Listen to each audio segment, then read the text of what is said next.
it's hard to be fit for the road of thought before you're fit for it. This is a short reflection on both the Geworfenheit as this being cast onto what we weren't yet fit for as a sort of anamnesis or in the place of the Socratic theory of remembrance. Instead, we're being thrown into that river, which corresponds with the Gans Felis of the variegated things of the place that Heraclitus refers to as the trash heap. And at the same time, it corresponds to being in the house of being or speech in the way it guides us. So a common trap that we all make is this going to the Ungenauigkeit, or the I'm putting that alongside Ungenauigkeit alongside the unauthentic, or the Uneigentlichkeit. Eigentlich can mean own or proper state, as it were, but it can also mean exactly. So there's this sort of extemporaneous statement of Zizek where he was in, I think, a fairly informal setting, talking to somebody over a meal or something, and the question of the case of Stalin came up, and Zizek said, "No, I absolutely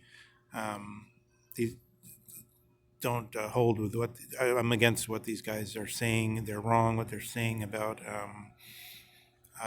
this argument." So there's an argument that many people make, which is if Stalin hadn't done the things he'd done, killed the kulaks and done and favored lackeys and yes men over people of any talent or sense and so forth, and gone for sheer power and ignored in general almost everything else, he would have never been able to pull off the miracles in industry and building some tanks which are better than any tanks the Germans had, and some other things you wouldn't have thought that the mean countryside of Rus, or of this poor czarist backwater could pull off otherwise. And then Zizek says, no, because if there hadn't been these various revolutions, which we call under the name Bolshevik Revolution, only because the Bolsheviks, which were a small splinter of the people involved, happened to win out. If they hadn't had this unusual development, then Comrade Stalin would have never needed to do all that stuff. But here's the crux of it. Zizek throws in this idea: if they had developed normally, if they had been allowed to develop normally. So, this is the constant theme of many discussions these days. But look at how it look a little bit from Heideggerian point of view. We could regard here this fixated notion that there was a normal development, like that the czars would at some point decide to become a little bit more friendly to the open markets, and just as the royal family in England or so, that there's supposed to be some normal transition through the stages, which are of course often criticized in Marxism, feudalism and mercantilism. And I don't think Marx even makes that distinction between mercantilism and capitalism. But in any case, between the stages that Marxism makes, or thought in any other way that there was a normal development, right? So in a way, that's the unauthentic, or the Das Mann vision. But it's in Heidegger, since we have existence, for our essence. It's there in the core of the Das Mon being. And then you have this Genauigkeit or Eigenlichkeit being on the other side, which is your exact being, your sui generis, one of a kind particularization of your Geworfenheit through that river, which includes the learning in every sense, modus, includes motion, includes everything, and it includes the in between.